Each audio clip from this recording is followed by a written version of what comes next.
আমরা এবার হাদিসের ফুড ফর থট অর্থাৎ জিজ্ঞাসা অংশে আমরা যাই। আমাদের নিজেকে আমরা জিজ্ঞেস করব, নিজের একটু ভাববো, একটু ডিপার লুকে যাব যে এর মাধ্যমে রাসূলুল্লাহ সাল্লাল্লাহু আলাইহি ওয়াসাল্লাম কি বুঝিয়েছেন।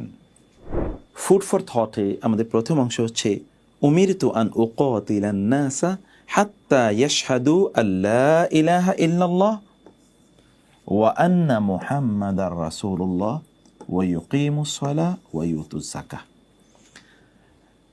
মানে আল্লাহ রাসূল সাল্লাল্লাহু আলাইহি ওয়াসাল্লাম বলেন, আমি আদিষ্ট হয়েছি। কে তাকে আদেশ করেছেন? আল্লাহ তাআলা তাকে আদেশ করেছেন। এবং এরকম ওয়ামা উমিরু ইল্লা লিয়াবুদুল্লাহ ওয়া উমিরতু আন আ'বুদা, কোরআনে আছে ওয়া উমিরতু আন আ'বুদা রাব্বা হাযিহিল বালদাতিল্লাতী হারামাহা। আল্লাহ তাআলা যিনি এই হারামকে নির্মাণ করেছেন, সৃষ্টি করেছেন, তিনি আমাকে আদেশ প্রদান করেছেন যেন আমি এই ঘরের রবকে ইবাদত করি। এই যে উমিরতু, এটির ব্যবহার কোরআন এবং হাদিসে ব্যাপক পরিমাণ আছে। রাসূল সাল্লাল্লাহু আলাইহি ওয়াসাল্লাম আদিষ্ট হয়েছেন। আর আদেশ মানে কি? যেটাকে আপনি লঙ্ঘন করতে পারবেন না, সেটা হচ্ছে আদেশ। আল্লাহ তাকে আদেশ প্রদান করেছেন, মিনিং হচ্ছে এটাই তার রব লক্ষ্য উদ্দেশ্য, এবং এই অ্যাসাইনমেন্ট নিয়ে তিনি এই পৃথিবী এসেছেন। তা কি? আন উকাতিলান নাস so that I fight the people, আমি যুদ্ধ করি মানুষের বিরুদ্ধে যুদ্ধ করি। আমরা আগেও বলেছিলাম যে যুদ্ধ করা মানে হচ্ছে তাকে হত্যা করা নয়, যুদ্ধ করা মানে হচ্ছে তাকে বোঝানো, তাকে বাধ্য করা। কারণ কখনো কখনো আপনার এক নম্বর কাজ হচ্ছে দিনের ক্ষেত্রে আপনি মানুষকে দাওয়াত প্রদান করবেন, তাদেরকে আপনি দাওয়াত প্রদান করবেন। দাওয়াত যদি তারা গ্রহণ না করে তখন তাদের বিরুদ্ধে আপনি যুদ্ধ ঘোষণা করবেন। যুদ্ধেরও তিনটি স্টেজ আছে। প্রথমত স্টেজে গিয়ে আপনি তাদেরকে বলবেন যে তোমরা দিন গ্রহণ করো, বা তোমরা আল্লাহ যিনি তোমাদেরকে সৃষ্টি করেছেন সেই আল্লাহর কথা অনুসারে তোমরা চলো। যদি তারা আল্লাহর কথা অনুসারে না চলে তাহলে তাদেরকে বলেন যে তোমরা যে আল্লাহর রাজত্বে আছো, এই রাজত্ব পরিচালনার জন্য তোমাদেরকে ট্যাক্স, সিকিউরিটি ট্যাক্স তোমাদেরকে বা মিলিটারি ট্যাক্স প্রদান করতে হবে। তোমরা যদি যেই জায়গাগুলো আল্লাহর বিধান অনুসারে চলে সেখানে তো তুমি নিরাপত্তা পাবে, সেখানে তুমি সুখে থাকতে পারবে, সেখানে তোমার সম্পদের নিরাপত্তা থাকবে, তোমার সম্মানের নিরাপত্তা থাকবে, সেখানে তোমার কোনো ধরনের পেরেশানি থাকবে না। তুমি যদি সেখানে অর্থনৈতিক নিরাপত্তা তোমার থাকবে, এমনকি তুমি যদি সেখানে কোনো বিপদে পড়ো তাহলে তোমার বিপদ থেকে উদ্ধার করার জন্য সেখানে অনেক ধরনের সিকিউরিটি, সেফটি নেট তোমার জন্য থাকবে। ফলে তুমি এখানে অনেক ফ্যাসিলিটি ভোগ করবে। এই ফ্যাসিলিটির কারণে তোমাকে কিছু সিকিউরিটি ট্যাক্স দিতে হবে। যেমনিভাবে আপনি কোনো রাষ্ট্রে থাকলে সেখানে আপনি রাষ্ট্রকে সিকিউরিটি ট্যাক্স দিতে হয়। আপনি আমেরিকাতে থাকলে সিকিউরিটি ট্যাক্স অনেক বেশি, বা মিলিটারি ট্যাক্স অথবা ধরুন এমনি সিটিজেনশিপ ট্যাক্স অনেক অনেক বেশি, আমাদের দেশে তুলনামূলক একটু কম। যত উন্নত জায়গায় যাবেন আপনি, কারণ কি? কারণ আপনি সেখানে অনেক facility, public amenities and public facilities আপনি বেশি বেশি পাবেন। অতএব আল্লাহর আইন অনুসারে যে অঞ্চল চলে সেখানে কিন্তু ফ্যাসিলিটি আপনার জন্য অনেক অনেক বেশি। আপনি যদি অসুস্থ হয়ে যান তাহলে আপনাকে আল্লাহ সুবহানাহু ওয়া তাআলার নিয়ম অনুসারে, শরিয়া অনুসারে যে রাষ্ট্র বা যে সমাজ পরিচালিত হয় তখন ওই সমাজের দায়িত্ব হয় আপনার সাহায্য করা। আপনার বাচ্চাদের পড়াশোনার জন্য তারাই দায়িত্ব গ্রহণ করবে। আপনি যদি মারা যান তাহলে তাদের সন্তানদের, আপনার সন্তানকে আপনার কোনো টেনশন নেই, because they will be under the supervision and the protection of the state which is based and run by Islamic sharia. তাই না? এই যে দেখুন, এগুলোতে আপনি এক্সট্রা ফ্যাসিলিটি পাচ্ছেন, তাহলে আপনাকে সেখানে কিছু অবশ্যই সিকিউরিটি ট্যাক্স প্রদান করতে হবে, যেটি 2 নম্বর ইস্যু। আর 3 নম্বর হচ্ছে otherwise there will be fight. যদি আপনি সত্যের পক্ষে থাকেন তাহলে আপনি বিজয়ী হবেন, মিথ্যার পক্ষে থাকলে আপনি পরাজিত হবেন, ব্যাস। এই কারণে আপনি, আল্লাহ রাসূল নির্দেশিত হয়েছেন তিনি যুদ্ধ করার জন্যে। আর যুদ্ধ কিন্তু মানুষকে কেবলমাত্র হত্যার উদ্দেশ্য নয়। যুদ্ধ কখনো কখনো, যেমন আপনি মা হিসেবে বলেন আমি বাসায় যুদ্ধ করতে হয় বাচ্চাদেরকে নিয়ে প্রতি মুহূর্তে, এই যুদ্ধ ডাজন্ট মিন যে আপনি তাদেরকে হত্যা করছেন।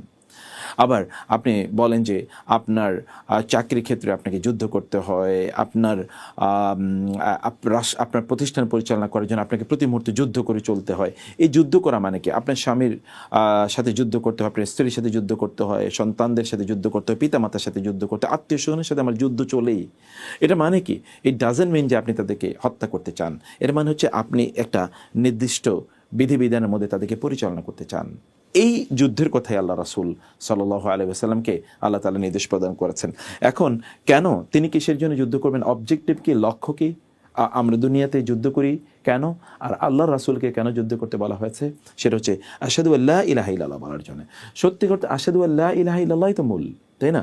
আল্লাহ তাআলা যিনি আপনাকে সৃষ্টি করেছেন, আপনি তার কথা অনুসারে চলবেন না, তার বিধান অনুসারে চলবেন না, তিনি তো জানেন আপনার জন্য কোনটি কল্যাণ করে।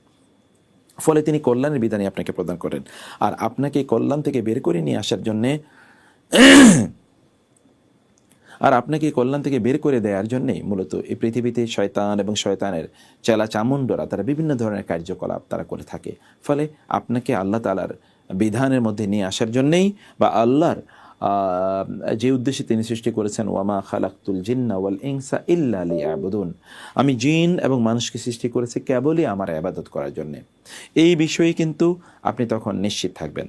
আর দ্বিতীয়ত বিষয় হচ্ছে, আপনি আল্লাহ রাসূল সাল্লাল্লাহু আলাইহি ওয়াসাল্লামকে নবী হিসেবে গ্রহণ না করলে আপনার যতই লা ইলাহা ইল্লাল্লাহর স্লোগান থাকুক না কেন আপনি বাঁচতে পারবেন না।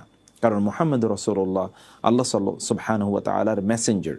অতএব কোনো মেসেঞ্জারকে তাকে অপমান করা বা লাঞ্ছনা করা বা তাকে রিজেক্ট করা, এর মানে হচ্ছে যিনি তাকে পাঠিয়েছেন তাকে অপমান করা বা তাকে লাঞ্ছিত করা। যেমন কোনো রাষ্ট্রদূতকে যদি আপনি অপমান করেন, তার মানে ওই রাষ্ট্রকে আপনি মূলত অপমান করলেন।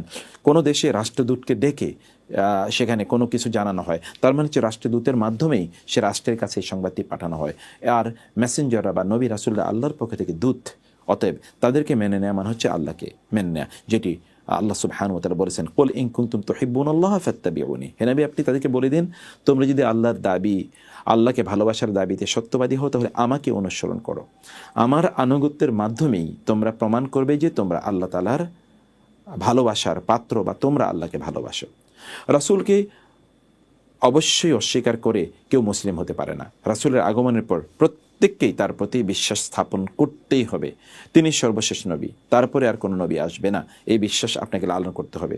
এবং তিনি যে শরীয়ত নিয়ে এসেছেন এটাই চূড়ান্ত শরীয়ত। আগের সকল শরীয়তগুলো সবই আপনার সেগুলোকে অ্যাব্রোগেট করা হয়েছে, মানে সেগুলোকে মানসুখ করা হয়েছে, রহিত করা হয়েছে, সেগুলোকে বাদ দিয়ে দেওয়া হয়েছে।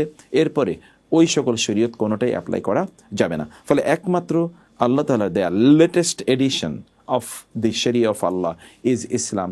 এটা ছাড়া আর মানব জাতির কোনো গতি নাই বা কোনো পথ নাই, সেটি কিন্তু ওয়ান্না মুহাম্মাদ রাসূলুল্লাহ। ফলে আপনি কেবল লা ইলাহা ইল্লাল্লাহ বললে চলবে না, লা ইলাহা ইল্লাল্লাহ মুহাম্মাদ রাসূলুল্লাহ দুটোর কম্বিনেশন হচ্ছে আপনার দিন বা আল্লাহর কাছে আত্মসমর্পণ। এবং 3 নম্বরে এগুলোর ঘোষণা দিলে চলবে না, ওয়া ইউকিমুস সালাতা, সালাত কায়েম করতে হবে আপনাকে। সালাত কায়েম করা মানে কি, এর আগে আমরা বলেছি, মানে আপনি সালাতের যে বিধিবিধান আল্লাহ তাআলা দিয়েছেন সেই বিধান অনুসারে আপনাকে সালাত আদায় করা, যথাসময়ে সালাত আদায় করা, পরিপূর্ণভাবে সালাতের একেবারে ইখলাস এবং আরকান আহকামকে মেনটেন করে সালাত আদায় করা, সালাত জামাতের সাথে পুরুষরা সালাত আদায় করা, সালাতকে মিস না করা, সালাতকে অবহেলা না করা। এবং কেউ যদি ইচ্ছাকৃতভাবে সালাত পরিত্যাগ করে তাহলে সে মুসলমানই থাকে না, ফাকাদ কাফারা ফাকাদ বারিআত মিনহু যিম্মাতুল্লাহ, আল্লাহর জিম্মাদারি তার কাছ থেকে উইথড্র করা হয়, তখন সে আর মুসলিম হিসেবে থাকে না। এই জন্য রাসূলুল্লাহ সাল্লাল্লাহু আলাইহি ওয়াসাল্লাম যুদ্ধ করতে আদিষ্ট হয়েছেন যারা সালাত যেন লোকেরা সালাত আদায় করে।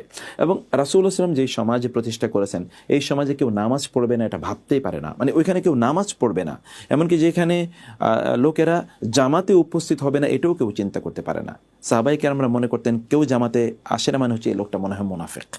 এবং মুনাফিকরা কিন্তু রাসূলের যুগে মুনাফিক কত দুর্দর্শ, কত ভয়ঙ্কর, যাদের জন্য আল্লাহ তাআলা বলেছেন একেবারে জাহান্নামের সর্বনিম্ন স্তরে তারা থাকবে, তাদেরকে মনে করা হতো যারা জামাতে অংশগ্রহণ করতো না তারা মুনাফিক। তাইলে নামাজ আদায় করতো না, এটা কি কখনো চিন্তা করা যায়? এখন আপনারা যারা মুসলিম হিসেবে নিজেদেরকে দাবি করেন কিন্তু নামাজ পড়েন না, আপনি একবার চিন্তা করে দেখুন তো, রাসূল থাকলে আপনার বিরুদ্ধে যুদ্ধ হতো, তিনি যুদ্ধ করতেন। আর তিনি যে সমাজ তৈরি করেছেন বা যে সমাজের প্রতিষ্ঠার জন্য তিনি এসেছেন সেখানে নামাজ পড়বেন এটা কেউ ভাবতেও পারে না। এবং এরপরে জিনিসটি কি, ওয়ুতু যাকাত, যাকাত প্রদান করা। তার মানে আপনি আল্লাহ এবং আল্লাহ রাসূলকে মেনে নিয়েছেন, নামাজও আদায় করেন কিন্তু যাকাত প্রদান করে না, তাহলে কিন্তু আপনি মুসলিম না এবং আপনার বিরুদ্ধে যুদ্ধ ঘোষণা করা হয়েছে। আর এই যুদ্ধ কে করেছেন? আবু বকর রাদিয়াল্লাহু তাআলা যুদ্ধ করেছেন।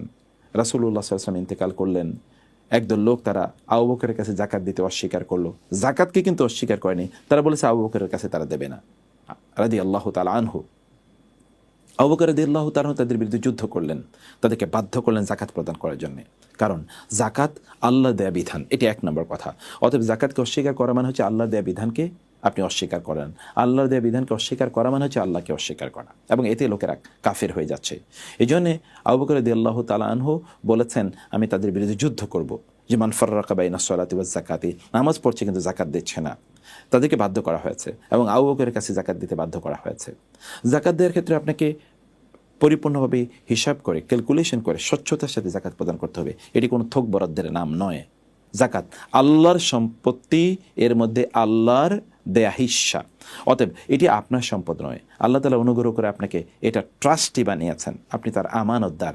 সেটি যদি যথাযথভাবে আপনি আমানতদারিতার সাথে সেটি পালন না করেন, তাইলে আপনি বাঁচার কোনো উপায় নাই। দুনিয়াতে তো আপনি হয়তো বেঁচে যাচ্ছেন, কিন্তু আখেরাতে, আর যে সকল ব্যক্তিরা জাকাত দেয় না তাদের সম্পদের কোনো নিরাপত্তা দুনিয়াতেও থাকে না। আখেরাতে তো এই সম্পদ তার জন্য বিপদ এর কারণ হবে। এই সম্পদগুলো আল্লাহ তাআলা জাহান্নামের আগুনে পুড়িয়ে সেই যেই সেগুলোকে তামায় অথবা ধরুন এরকম কোনো জিনিসে পরিণত করে স্বর্ণ এবং রূপাকে জাহান্নামের আগুনে পুড়িয়ে তারপরে এগুলো দিয়ে ব্যক্তিকে শাস্তি দেবে, তার মুখ এবং তার পিঠ এবং তার পেটে এবং তার দুপাশে এগুলোকে শেক দিয়ে পুড়িয়ে দেওয়া হবে। চিন্তা করে দেখুন, স্বর্ণ দিয়ে যদি পুড়িয়ে দেয় মানুষের শরীর, তাহলে কেমন হতে পারে? কারণ এগুলো সে জমা করে রেখেছিল, এগুলোকে আল্লাহর রাস্তায় এর যে হিস্সা ছিল তা প্রদান করেনি।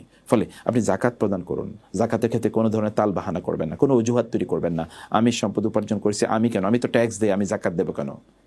আপনি মনে করছেন জাকাত না দিয়ে আমি তো দান সাদাকা করছি, অথবা মনে করছেন আচ্ছা একটা কিছু আমি দিয়ে দিলাম, দিয়ে রাখলাম, এগুলো কোনোটাই কিন্তু আপনাকে বাঁচাতে পারবে না। ফলে জাকাতের ব্যাপারে আপনাকে পরিপূর্ণ ক্যালকুলেশন করে আপনাকে জাকাত প্রদান করতে হবে। আমরা এই অংশটি দেখলাম। এরপরের অংশটি হচ্ছে ফাইদা ফাআলু যালিকা আসামু মিন্নি দিমাআহুম ওয়া আমওয়ালাহুম, অর্থাৎ তারা যদি এই তিনটি কাজ করে, তারা ঈমান আনলো দুটো বিষয়ই, এবং এই কারণে ঈমানের তাগিদে তারা জাকাত প্রদান করল, সালাত আদায় করলো, তাইলে তারা কি হলো? তাহলে তারা নিরাপদ থাকলো, তাহলে তাদের বিরুদ্ধে কোনো যুদ্ধ নাই, তাইলে কোনো যুদ্ধ নাই তাদের বিরুদ্ধে। ফাইদা ফাআলু যালিকা আসামু মিন্নি দিমাআহুম ওয়া আমওয়ালাহুম, কিন্তু ইল্লা বিহাক্কিল ইসলাম, ইল্লা বিহাক্কিল ইসলাম, এই জায়গাটি খুবই গুরুত্বপূর্ণ, যেটি আমরা দেখছি ইল্লা বিহাক্কিল ইসলাম। তবে ইসলামের যদি কোনো হক থাকে, ইসলামের হক মানে কি? যেমন ধরুন আপনি মুসলিম, আপনি জাকাত দিচ্ছেন, সালাত আদায় করছেন, কিন্তু কারো সম্পদ চুরি করেছেন, তাহলে আপনার হাত কাটা যাবে। জেনা করেছেন, তাহলে তাকে 100টি বেত্রাঘাত করতে হবে। কোনো নারীর বিরুদ্ধে মিথ্যা আরোপ করেছেন, তাহলে তাকে 80টি বেত্রাঘাত করতে হবে। রাষ্ট্রের বিরোধিতা করেছেন, তাহলে তার বিরুদ্ধে ডিসক্রেশনারি পানিশমেন্ট তার উপর আরোপ করা হবে। এরকম বিভিন্ন বিষয়, যদি ইসলামের কোনো ইস্যু সেখানে দাঁড়িয়ে যায়, যদি বিবাহিত নারী পুরুষ জেনা করে, তাহলে তাদেরকে রজম বিল হাজার, তাদেরকে পাথর নিক্ষেপ করে তাদেরকে হত্যা করা হবে। এই যে বিষয়গুলো আমরা দেখতে পাচ্ছি, কোনো মানুষকে হত্যা করেছে, তার বিনিময়ে তাকে এক্সিকিউশন প্রদান করা হবে, অথবা তার কাছ থেকে রক্তপণ আদায় করা হবে। এই সবগুলো হচ্ছে হক্কুল ইসলাম, এগুলো সবই ইসলামের অধিকার। অথবা আপনি এর দাবি করলে চলবে না, আপনি মুসলিম, আপনি নামাজ পড়েন, আপনি জাকাত দেন, অথবা আপনি গুনাহ করলে যেন আপনার বিরুদ্ধে শরিয়ার কোনো আইন প্রয়োগ না করা হয়, এটি আপনি দাবি করতে পারেন না। এটা দাবির করার কোনো সুযোগ আপনার নাই। এটা হচ্ছে ফাইদা ফাআলু যালিকা আসামু মিন্নি দিমাআহুম ওয়া হিসাবুহুম আলাল্লাহ। কিন্তু আলটিমেটলি হিসাব নিকাশ কে করবেন? আল্লাহ তাআলা করবেন। অতএব কেউ হতে পারে যে আইনের ফাঁক ফোকরে কেউ হয়তো বা বেঁচে গেছে, কিন্তু আল্লাহর কাছ থেকে কি বেঁচে যাওয়ার কোনো সুযোগ আছে? আইনের ফাঁক ফোকরে দুনিয়াতে আছে। আপনি কাউকে অথবা কোনো বিচারককে ঘুষ প্রদান করলেন, আপনি তার আত্মীয়, অথবা ধরুন আপনি সেখানে এমন কোনো চতুর উকিলকে নিয়োগ করলেন যে উকিল আপনার পক্ষে বিষয়টাকে নিয়ে এসেছে, কিন্তু আপনি কি মনে করছেন এতে বেঁচে গেলেন? আখেরাতের কি কোনো ইস্যু নাই? আল্লাহর কাছে কি দাঁড়াতে হবে না? যারা অন্যায়ভাবে বিভিন্ন ধরনের, যারা এই জন্য যারা ওকালতির পেশা যারা করছেন, ব্যারিস্টারগিরি যারা করছেন, যারা ল প্র্যাকটিস করছেন, বি কেয়ারফুল, সাবধান হন।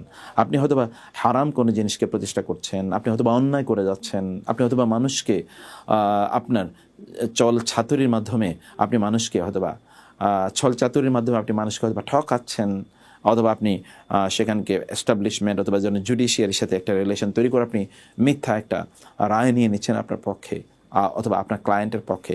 কিয়ামতের দিন কি করবেন একবার চিন্তা করে দেখুন তো। এবং বিচারের আসনে যারা আছেন একবার চিন্তা করে দেখুন, অথবা যারা আপনারা যারা বিভিন্ন জিনিস অন্যায় করছেন কিন্তু গোপন করে রাখছেন, আল্লাহ তাআলার কাছে কিয়ামতের দিন দাঁড়াতে হবে না? আল্লাহ কি এগুলো হিসাব করবেন না? এগুলোর জন্য কি আপনাকে পুঙ্খানুপুঙ্খানুভাবে জবাবদিহিতার মুখোমুখি হতে হবে না? এবং এগুলো ফামান ইয়ামাল মিসকালা যাররাতিন খায়রান ইয়ারা ওয়া মান ইয়ামাল মিসকালা যাররাতিন শাররান ইয়ারা, এই সব কিছুর জন্য আপনাকে আল্লাহর কাছে আগাতে হবে। আমরা আলহামদুলিল্লাহ পুরো হাদিসের বিস্তারিত অংশগুলো আমরা দেখলাম এবং জানলাম, এখানকার ফুড ফর থট অংশগুলো আমরা জানলাম। আলহামদুলিল্লাহ এখন আমরা জানবো এই হাদিসের মৌলিক শিক্ষাগুলো আমাদের জন্য কি রয়েছে।